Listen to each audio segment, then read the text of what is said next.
Boa tarde, senhores, senhoras. Espero e desejo que todos estejam em plena paz e justiça, que todos estejam bem. Vamos hoje ao nosso segundo episódio do nosso aprofundamento relativo aos estudos da caminhada iniciática. Lembrando a todos, o projeto A História da Luz busca tratar da origem dessa luz, a qual nós chamamos de iniciação no Ocidente, ou seja, a tradição esotérica ocidental de uma forma mais específica de ser.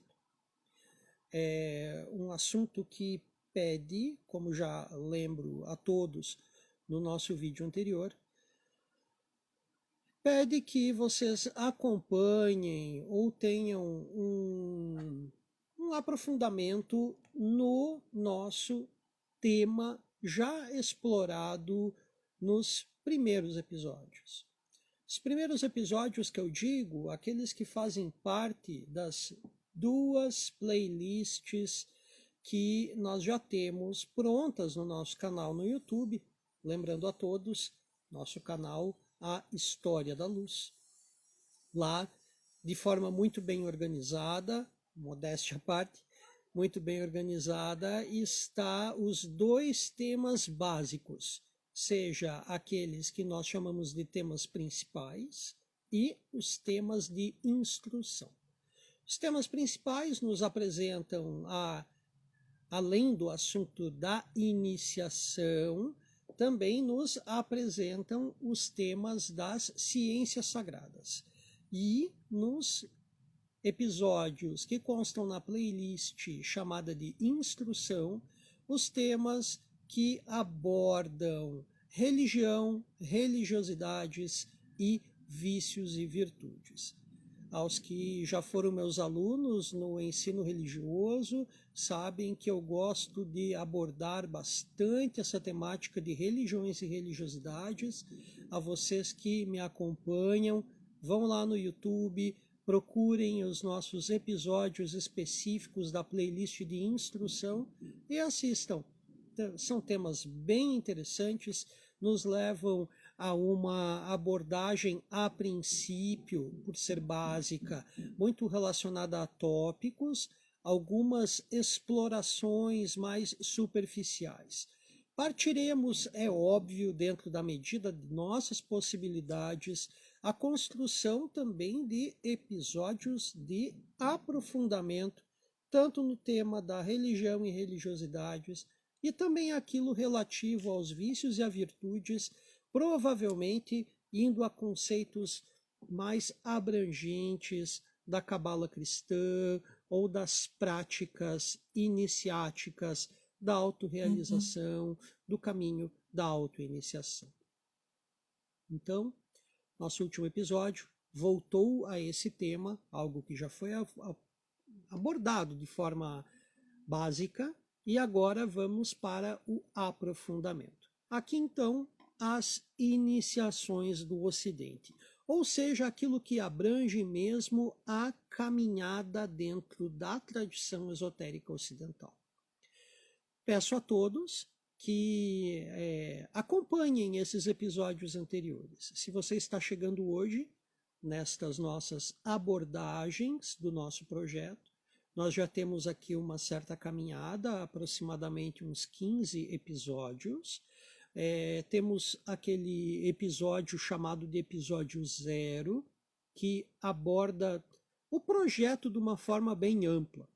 Depois disso, como não quero me tornar repetitivo, mas apenas deixando isso bem claro, parte-se aos episódios os episódios básicos em relação aos nossos temas principais e aos episódios básicos dos temas chamados de instrução. Temos mais um episódio ali que nos aponta uma bibliografia básica, que também é de grande interesse àqueles que querem conhecer toda a obra, a literatura que estrutura esse nosso conceito de tradição esotérica do Ocidente e ao nosso conceito de a história da luz. Perfeito? Espero e desejo que tenhamos sempre uma linguagem o mais acessível possível a todos vocês que nos acompanham. Então, deixo a cada um de vocês que está aí nos assistindo o meu grande abraço, o meu muito obrigado por estarem conosco nessa caminhada. Aos meus queridos alunos do ensino religioso, eu deixo aquele grande abraço. Muito obrigado a cada um de vocês que está aqui, aos nossos irmãos de caminhada também que sempre nos assistem, irmãos e irmãs de caminhada, muito obrigado também pelo apoio, constante presença de vocês, com suas sugestões, dúvidas, buscas, às vezes algumas correções em relação até à forma como nós procedemos na gravação desses episódios. Lembrando a todos, esses episódios são sempre transmitidos como uma transmissão, uma live no Instagram, no meu perfil particular no Instagram, o @teles.a.r, e todos eles depois são postados lá no nosso canal no YouTube, A História da Luz. Puder, assinem o canal, sigam, ativem as notificações, vão lá no sininho, coloquem em todas as notificações, que sempre que tiver um episódio novo postado, estará lá. No Instagram eu normalmente deixo alguma lembrança, algum lembrete durante o dia ou no dia anterior.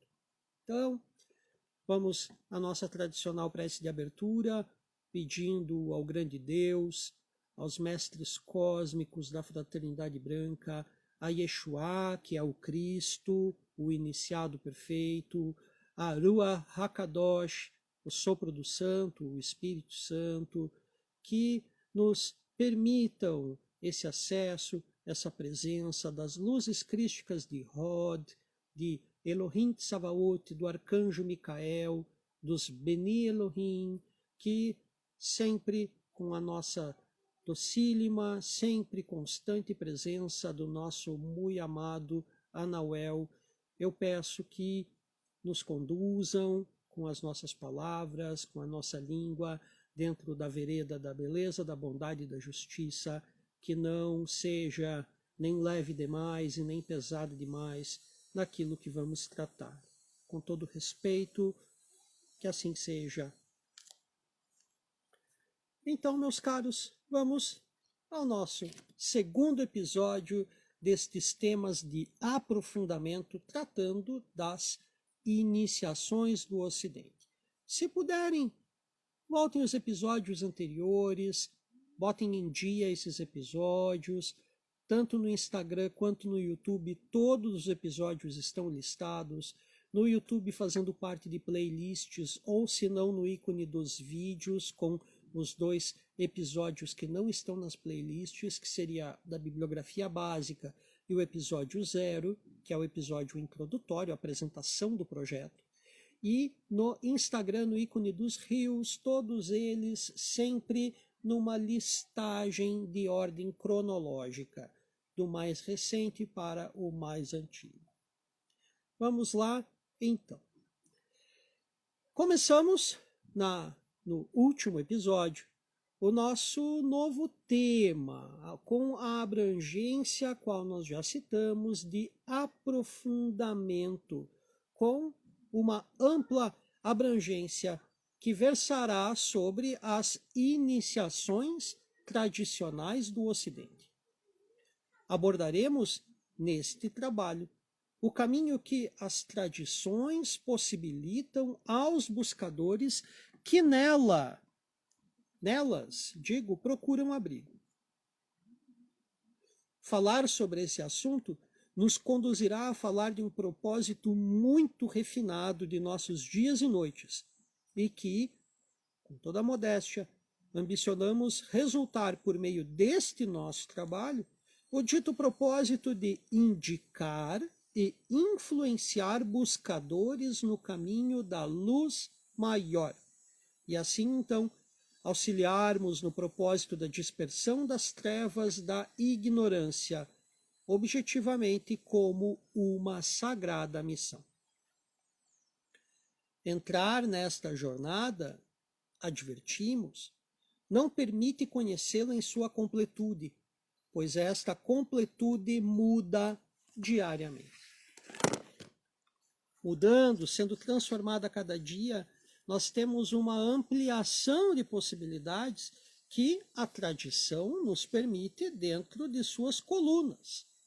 Possibilidades infinitamente ampliadas pelo olhar da própria lente da tradição, pois cada um que nela adentra, que na tradição busca fazer parte, que nela fará a sua caminhada, interpretará seus detalhes com referências unicamente vindas do amplo leque tradicional das ciências sagradas, que fundamentam e embasam cada um dos ritos, das diversas ordens, dos diversos graus.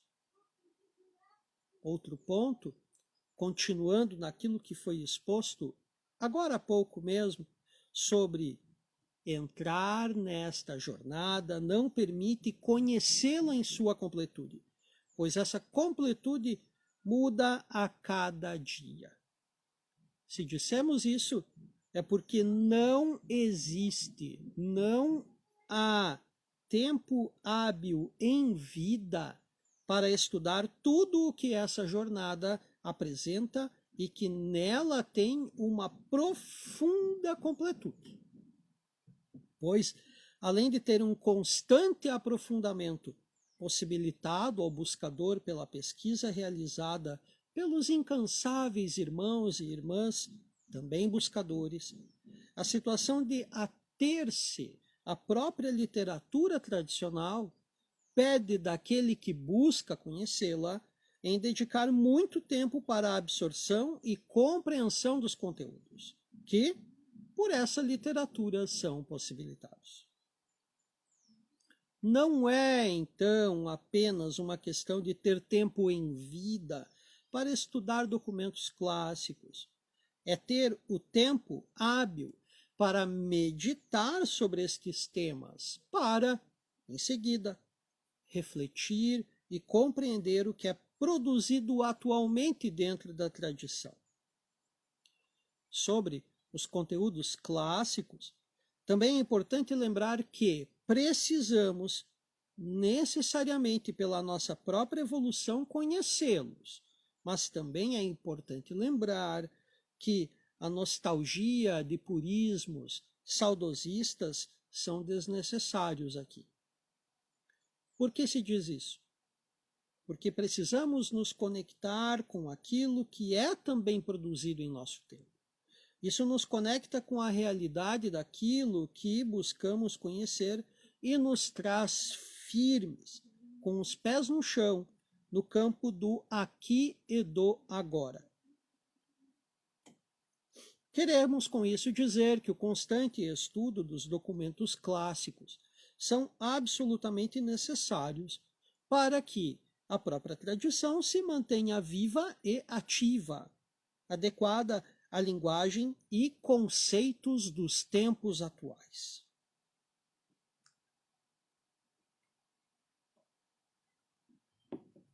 Era assim no passado, então precisa ser assim hoje, para que se mantenha no amanhã. Até o momento, percebam, não abordamos nenhuma vertente em particular da tradição esotérica do Ocidente. Mesmo que alguém que hoje nos ouça desconfie sobre a abordagem, se referir a alguma dessas escolas, alguma vertente, alguma ordem destas, da tradição esotérica do Ocidente em particular. Então percebam, toda a temática até agora é abrangente ao geral, aplicada aqui sem exceções. A temática e a problematização do tema até agora abrange a todas as vertentes tradicionais do esoterismo ocidental. E quais seriam todas? Impossível enumerar. mas é partindo de raízes comuns que podemos partir para o quão mais próximo número, grande número, na verdade, de braços, de galhos, de ramos, que a grande árvore da tradição hoje possui. Essas raízes, esses galhos, esses braços, sem dúvida alguma possuem suas origens em uma semente única, que germinou na noite original dos tempos, mas que por todos aqueles que a pesquisam são também desconhecidas.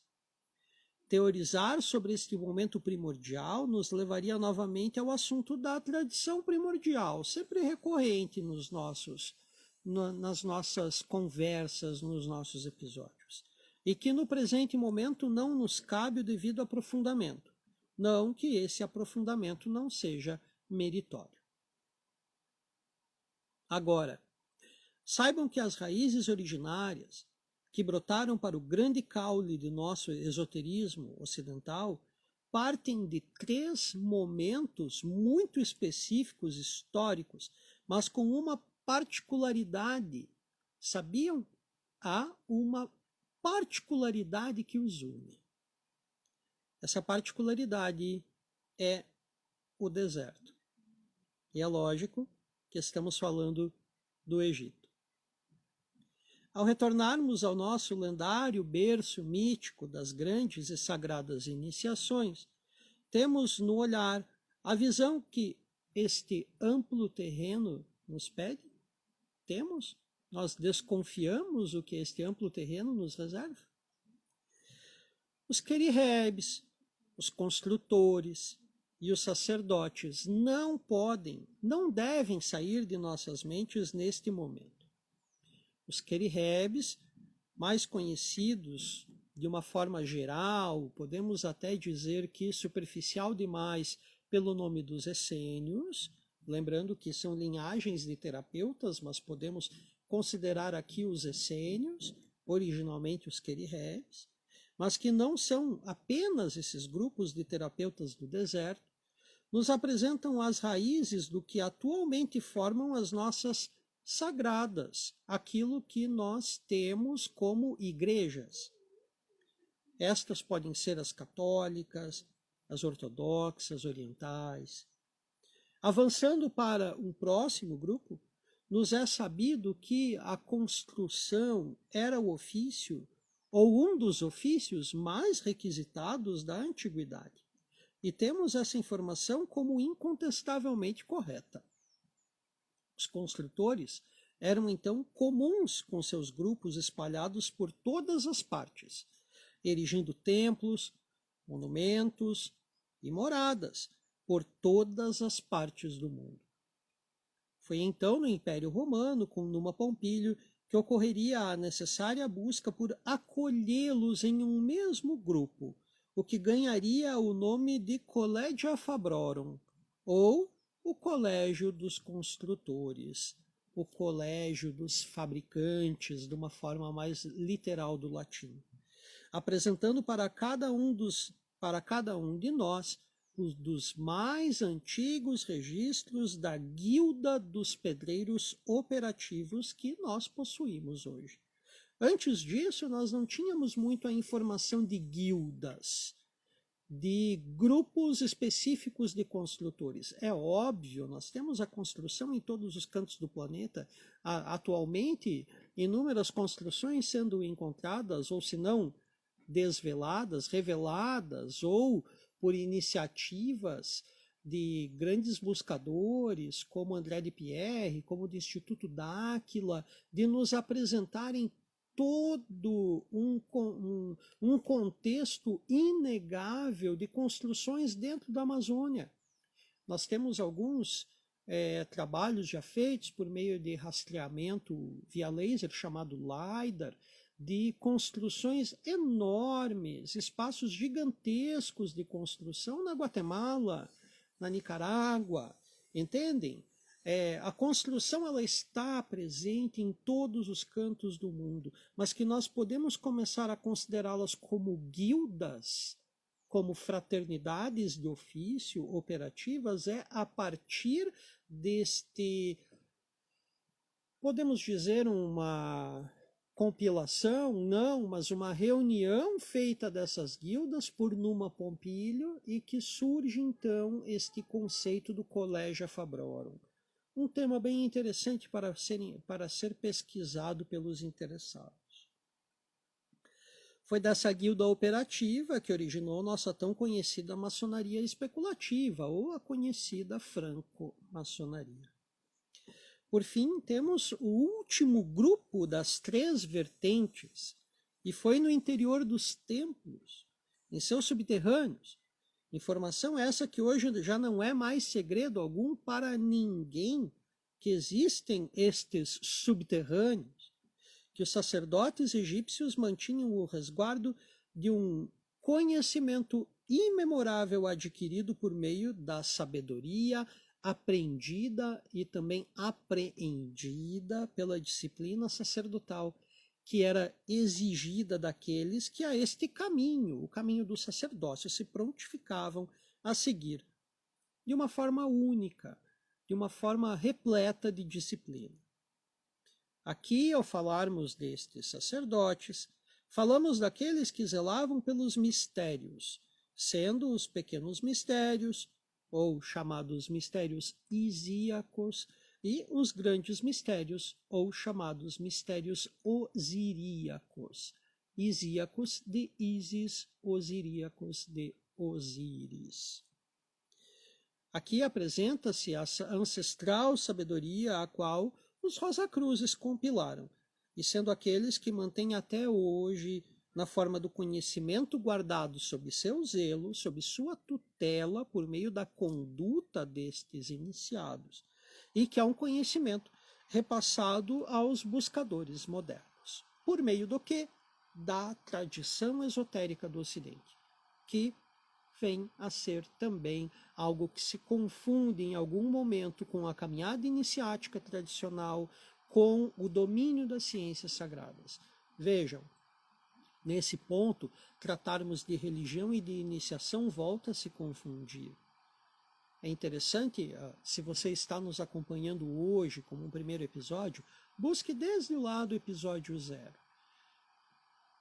Assista a eles e você vai entender de que ponto que surgem as primeiras religiões, algo que, segundo a bibliografia que nós já mostramos para vocês, se vocês acompanharem essa bibliografia, entenderão onde queremos chegar. A fonte não é Águas de Lindóia ou Vozes da Minha Cabeça, como diz a nossa querida Carol Capel. Não são vozes da minha cabeça. É uma literatura tradicional que fundamenta esse nosso projeto de pesquisa. Perfeito? Pode ser, é lógico que vocês vão dizer, esse cara é meio louquinho. Enfim, nós entramos na senda como magos e saímos dela como loucos. O tarô está aí para nos provar. Avançando para não perdermos este fio da meada. Vejamos então. Toda a tradição esotérica ocidental possui sua guarda nestas 3 distintas, mas muito próximas vertentes tradicionais: a Igreja, a Maçonaria e a Rosa Cruz. Nestas 3, originalmente, o rito, a liturgia, o cerimonial é em unidade todo fundamentado nas 4 ciências sagradas. E relembrando aqui que já fizemos um estudo conjunto sobre elas, que são a alquimia, a astrologia, a cabala e o hermetismo. Lembro a todos que é no tarô que encontramos o mais completo compêndio simbólico desta obra conjunta das 4 ciências sagradas. Ou seja, essa grande enciclopédia iniciática que são os arcanos. Os arcanos maiores, nós temos um material escrito, aqueles que já nos acompanharam na primeira vez que nós apresentamos esse trabalho, junto ao programa Conexão Mística, nós já trabalhamos os arcanos do tarô. Nós não trabalharemos ele agora, porque, como já dito anteriormente, o projeto é que torne-se um curso ou que torne-se um material mais restrito aos interessados. Vemos hoje que não devemos mais abrir essa parte do nosso trabalho para todos, mas sim aos interessados. Sentiu-se tocado, sentiu-se interessado, entre em contato, nos chame. Enfim, continuemos. O tarô, o mais completo compêndio das 4 ciências sagradas: alquimia, astrologia, cabala e hermetismo.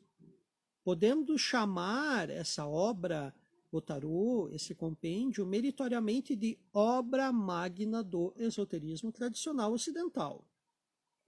Claro que sempre quando falamos de tarô, nós falamos do tarô tradicional, das escolas de Marsella e também das escolas egípcias, sem inversões.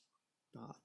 Quando eu falo isso, quer dizer, qualquer invencionice que partiu de movimentos telêmicos não nos cabe.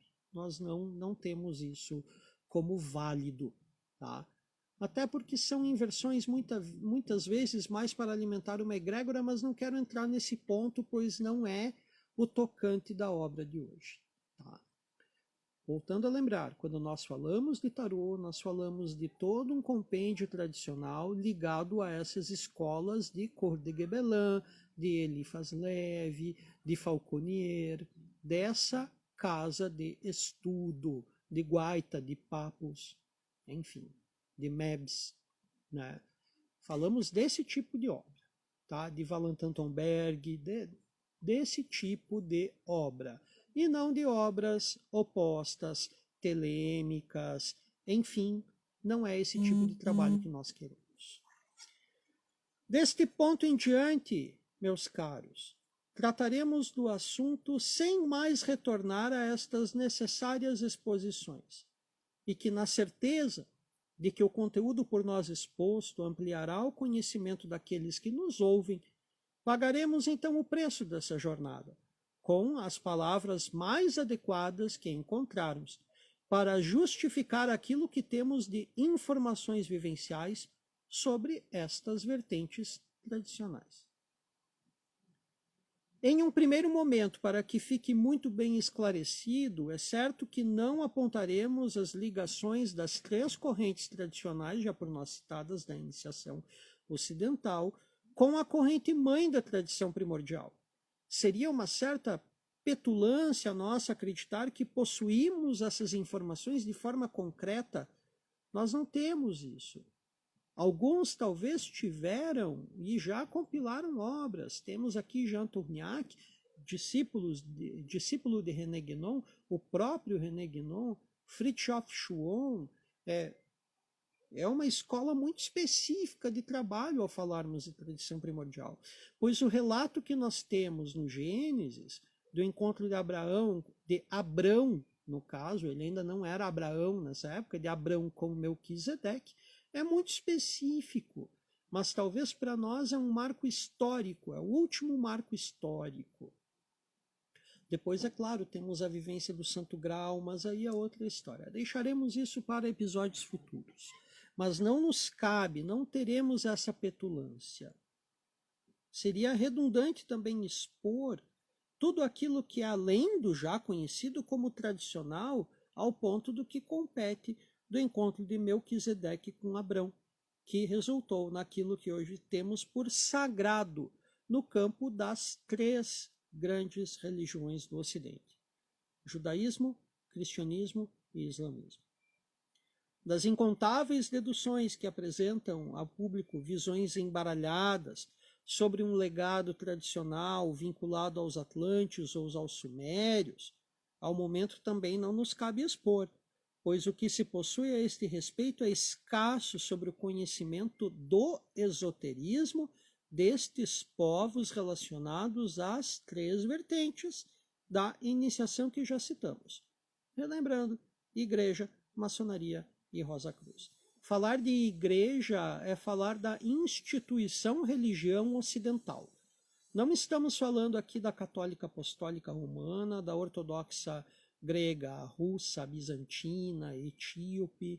sabe? Mesmo tendo toda uma interpretação tradicional dentro da religião nesses meios. Mas falamos aqui talvez de uma igreja muito mais carregada de fundamento iniciático, esotérico, do que exotérico. Tá? Poderíamos perder muito tempo explorando essas ligações atlantes, sumérias e fundamentar isso com o esoterismo. Tá? Perderíamos tempo. Assim como no momento perderíamos tempo também ao explorar essas ligações com a tradição primordial. Tá? Alguns tópicos podem aparecer de vez em quando, porque eu não consigo ficar quieto. Mas alguma coisa precisa de pesquisas mais aprofundadas e de um trabalho escrito para ser apresentado para vocês. Lembrando que tudo isso que está sendo apresentado para vocês já são materiais que estão escritos há certo tempo. Nos legados vindos então com essas vertentes originadas do Egito, vemos um aspecto importante ao relacionarmos pontos de convergência, onde o principal ponto é a origem da luz. Nosso projeto, especialmente desenvolvido para repassar ele a vocês como uma perpetuação do conhecimento sério tradicional esotérico do Ocidente, ou seja, o projeto intitulado A História da Luz, vincula-se particularmente neste principal ponto de convergência da tradição daqui do nosso lado do mundo, que é falar da origem da luz. Nas 3 vertentes citadas, veja bem, o Oriente possui um simbolismo muito importante comum a todas elas. O ponto de origem da luz, que surge diariamente a nos orientar, veja, Oriente orienta, o Oriente nos orienta, que é nascida do leste e posta no oeste, marca o pilar central, o eixo principal destas 3 tradições, sendo então este o principal papel do Ocidente nas tradições, que é o de trazer até aqueles que estão, então, na luz do conhecimento, daquilo que é sagrado, saindo do espaço e tempo comum, conhecido como tempo linear, e partindo para um espaço-tempo chamado tempo cíclico ou tempo sagrado, conhecido no tempo esotérico, no meio esotérico, perdão, como tempo cíclico, aquele tempo que mede as eras.